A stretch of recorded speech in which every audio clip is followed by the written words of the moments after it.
conducción permanente. Entonces,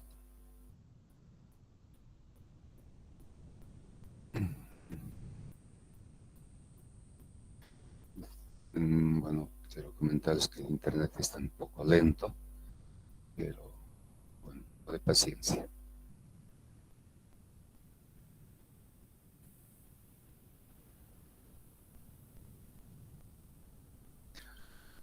¿Por qué se llaman problemas complejos de conducción permanente? Aquí está la definición.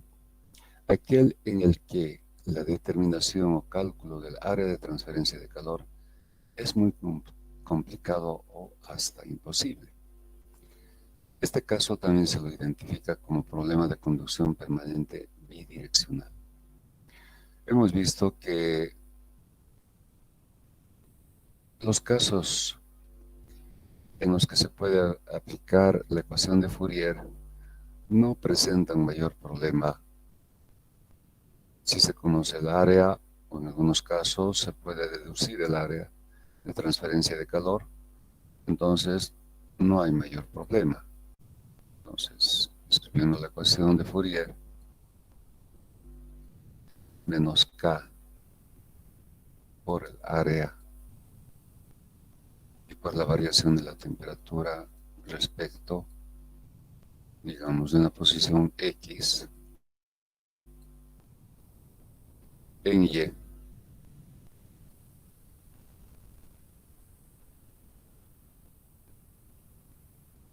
menos K, también esto será en X. El área también corresponderá a la dirección X. Si consideramos la dirección Y menos K en esta dirección, por el área para la transferencia de calor en esa dirección, es decir, Y, y por la derivada de la temperatura respecto de Y. ¿Cómo entendemos la aplicación de estas ecuaciones? Más o menos en un sentido, si tenemos un cuerpo, este cuerpo se encuentra a una temperatura interna T sub I,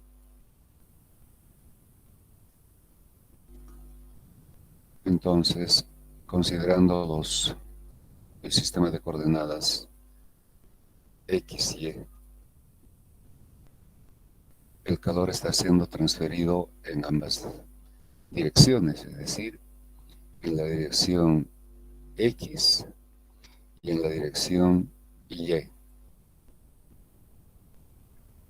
Entonces, entendemos de que aplicado a este cuerpo, el calor está dado en dos direcciones, en X y en Y.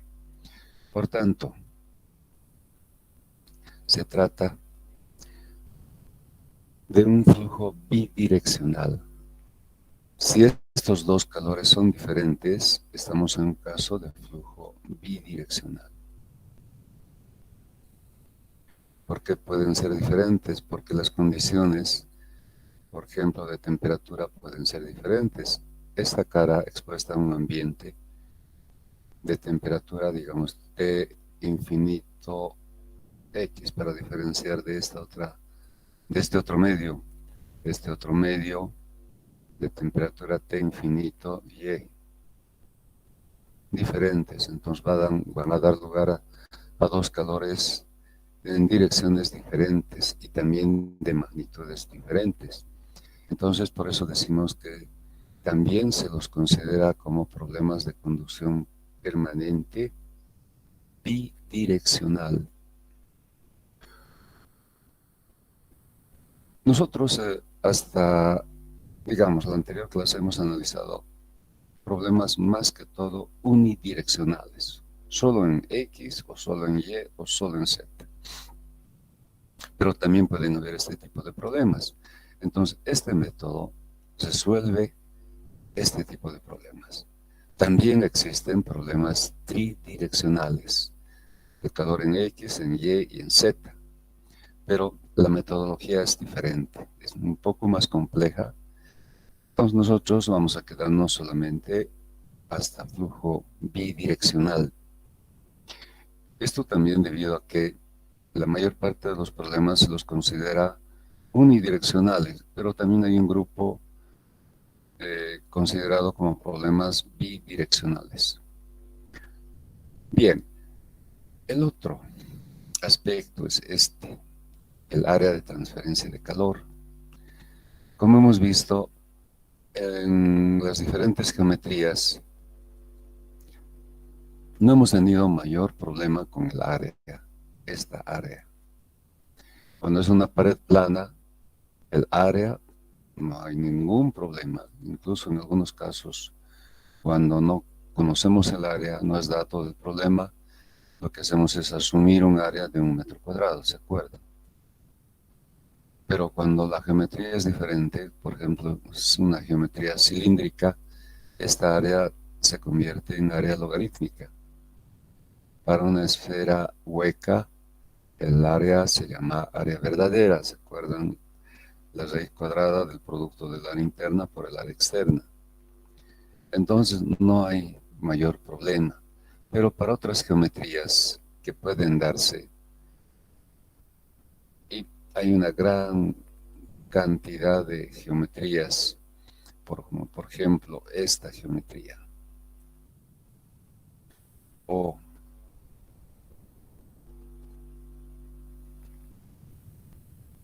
algo como esto.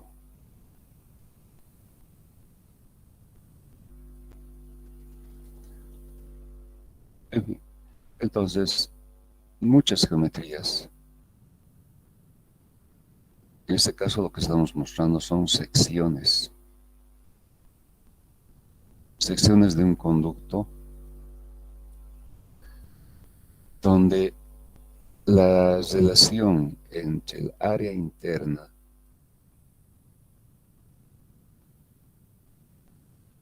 y el área externa,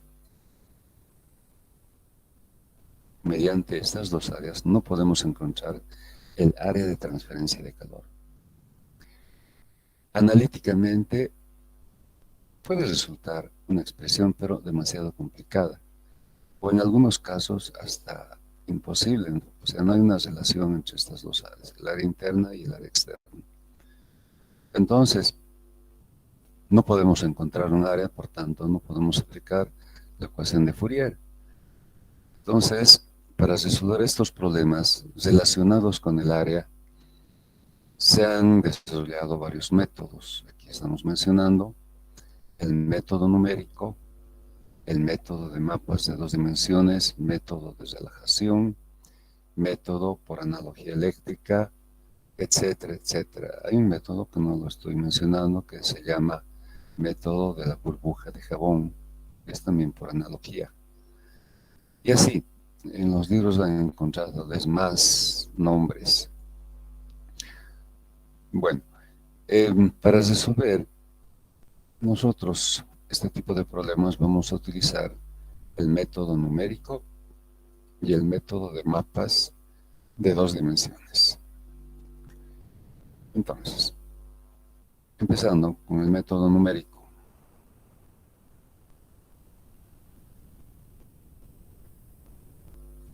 Para aplicar este método, lo que hacemos es un enmayado, es decir, la sección del cuerpo. Bueno, para que nos ubiquemos con más facilidad. ¿Qué estamos viendo? La sección de un cuerpo isométrico. Es un conducto. Por ejemplo, en este caso, la sección del cuerpo es de, o la sección que estamos mostrando es de un cuerpo que tiene esta forma.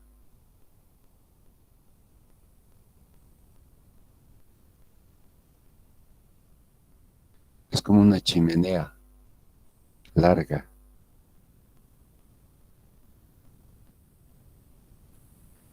Entonces, Si hacemos pasar un plano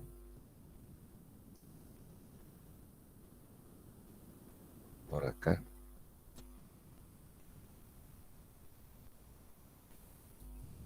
¿qué vamos a observar? Vamos a observar esta geometría. Ahora con otro color. Lo que estamos observando, decía, es esto.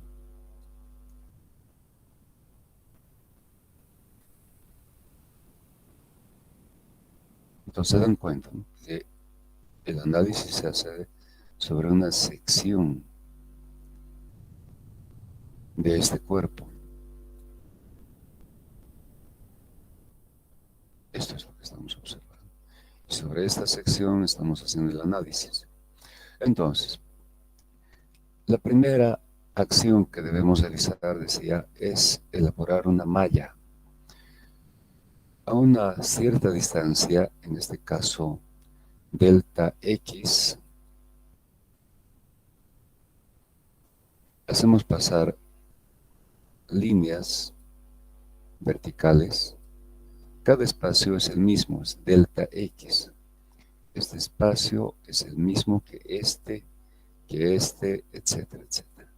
Entonces, por estos puntos hacemos pasar líneas verticales,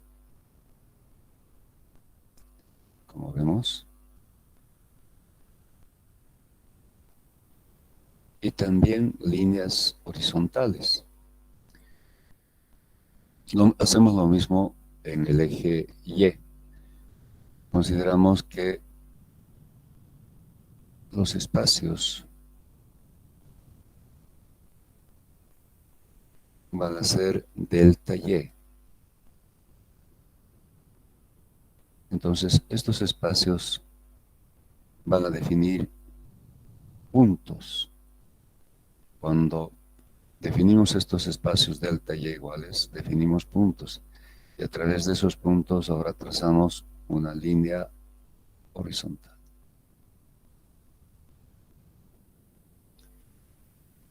Entonces, el resultado es una malla.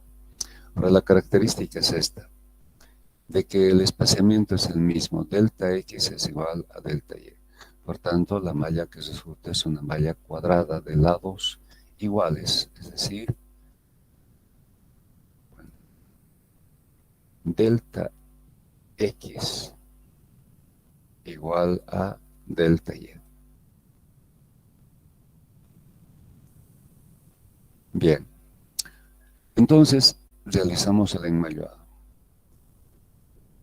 Al realizar el enmayado, identificamos estos puntos que son la intersección entre las líneas verticales y las líneas horizontales. O sea, identificamos estos puntos llamados nodos. Como podemos observar, todos estos puntos constituyen nodos. Hay dos clases de nodos. Los nodos externos, pero de la cara interna, ¿no? Como podemos observar, estos serían los nodos externos de la cara interna.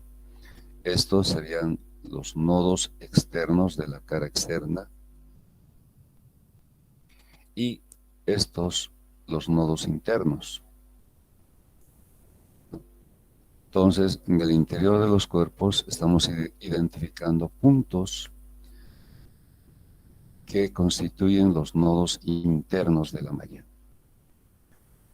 ¿Por qué es importante identificar estos puntos? Porque en este análisis lo que vamos a encontrar son las temperaturas de estos nodos internos, conociendo la temperatura de estos nodos externos. Por ejemplo, estos nodos externos de la cara interna, tenemos dos caras, la cara interna y la cara externa. Está a la temperatura T sub I. Todos los nodos externos de la cara interna están a la temperatura de T sub I. Y todos los nodos externos de la cara externa están a la temperatura T sub 0.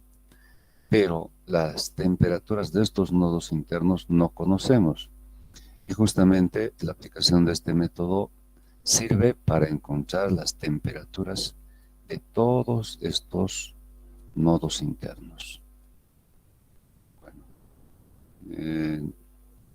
las temperaturas de los nodos internos. Entonces, este método nos da ese resultado. Bien, entonces, para el análisis, tomamos una parte cualquiera.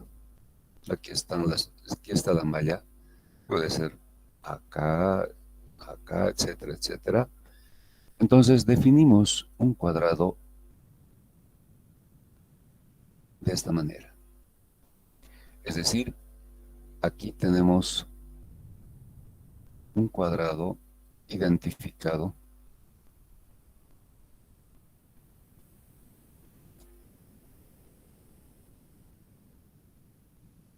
de esa forma. Y sabemos que las dimensiones de este cuadrado son delta y, delta y delta x.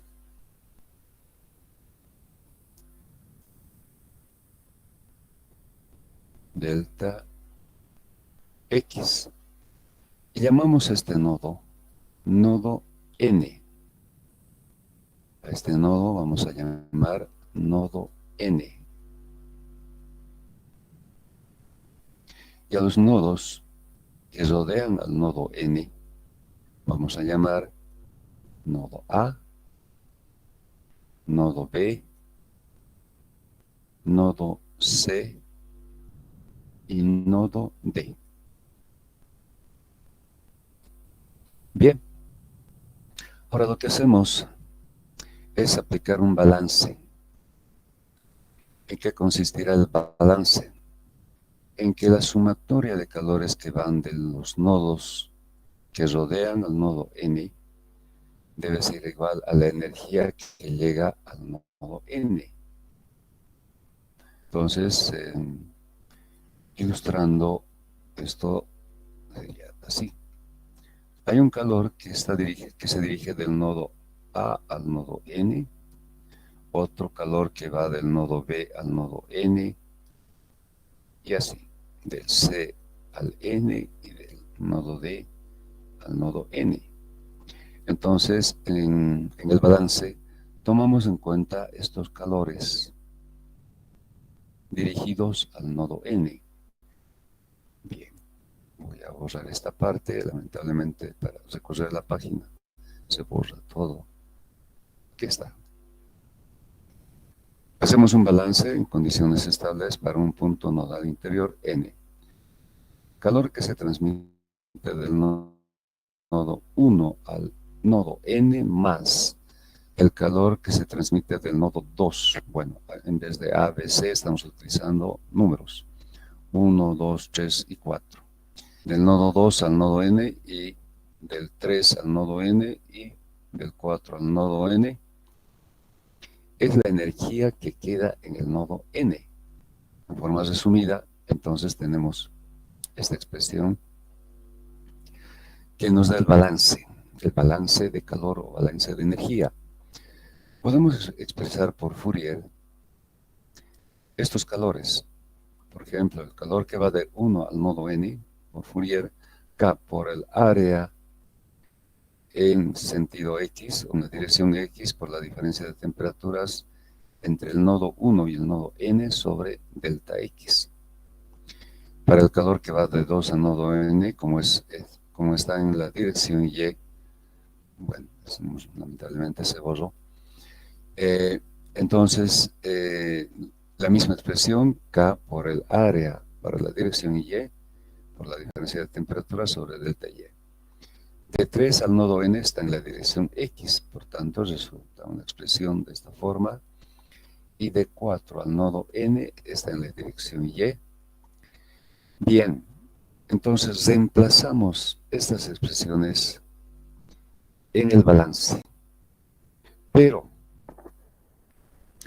La energía que llega al nodo N se hace cero. ¿Por qué se hace cero? Porque,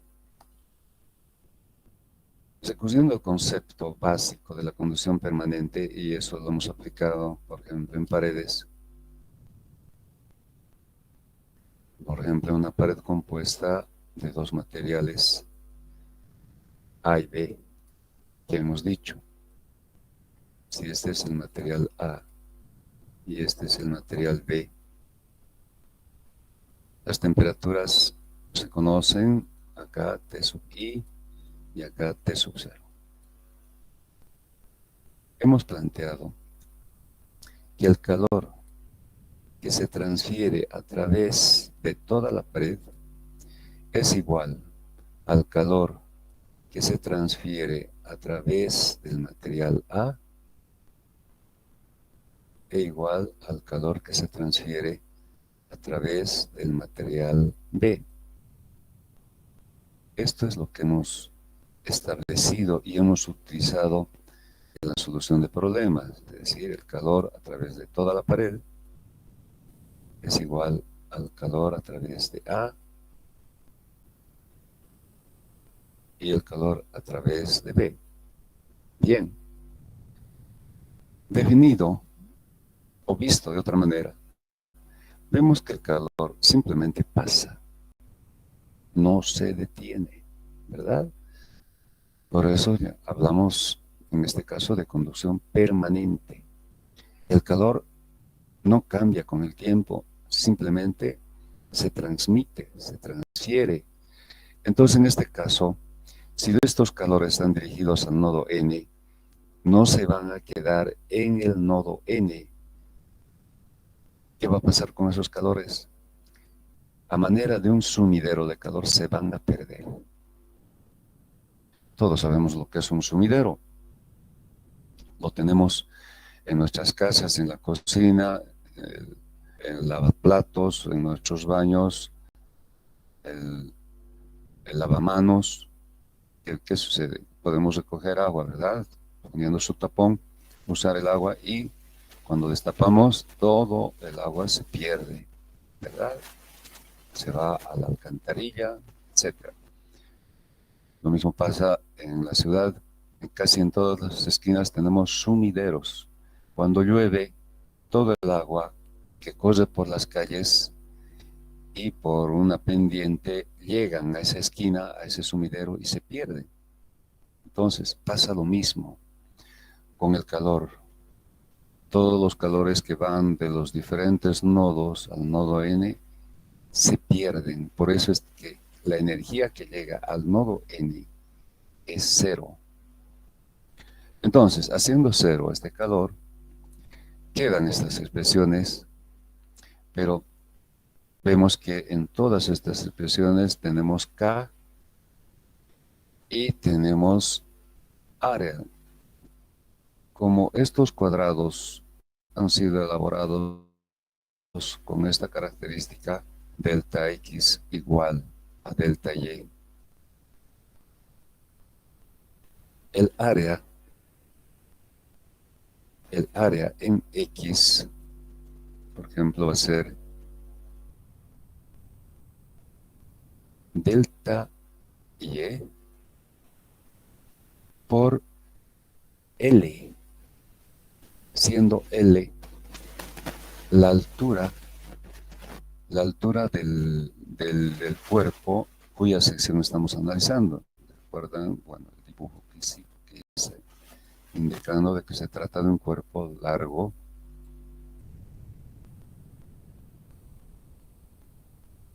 que tiene una altura L.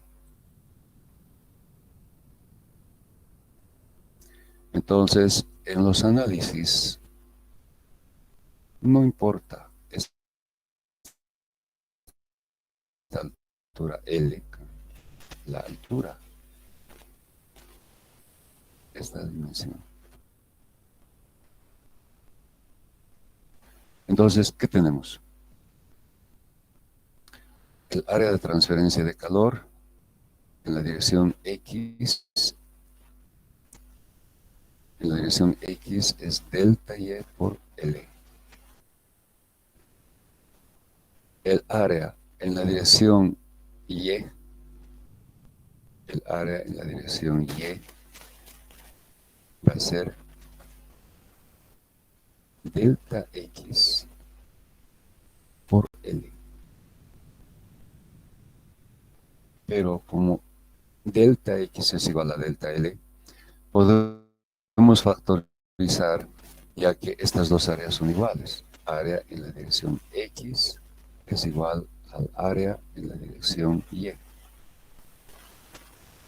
Como son iguales, se puede factorizar. Se puede factorizar K y lo mismo delta X, que es igual a delta Y, se puede factorizar. ¿Qué va a quedar? Va a quedar simplemente las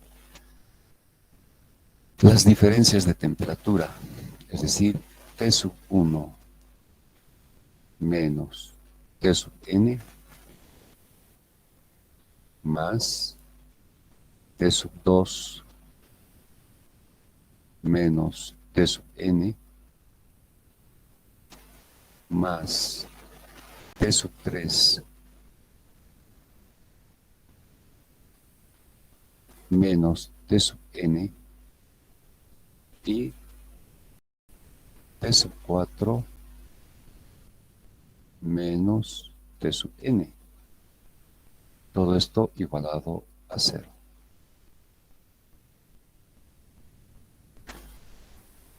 Sumamos las temperaturas del nodo n y de ahí resulta 4 veces la temperatura del nodo y las temperaturas de los 4 nodos. Nodo 1, 2, 3, 4. Entonces, despejando la temperatura del nodo n de esta expresión, resulta que la temperatura del nodo n no es más que la media aritmética de los nodos que rodean a este nodo, es decir, la temperatura de 1 más la temperatura de 2 más la temperatura de 3 y más la temperatura de 4 sobre 4. Entonces vemos que es un valor medio, es una media aritmética. Entonces, si conocemos las temperaturas de los nodos que rodean al nodo de interés, en este caso el nodo n, podemos hallar esa temperatura simplemente mediante una media aritmética. Entonces, esta última expresión puede escribirse para cada punto nodal interior. Y la solución del sistema de ecuaciones nos da la temperatura de cada punto nodal.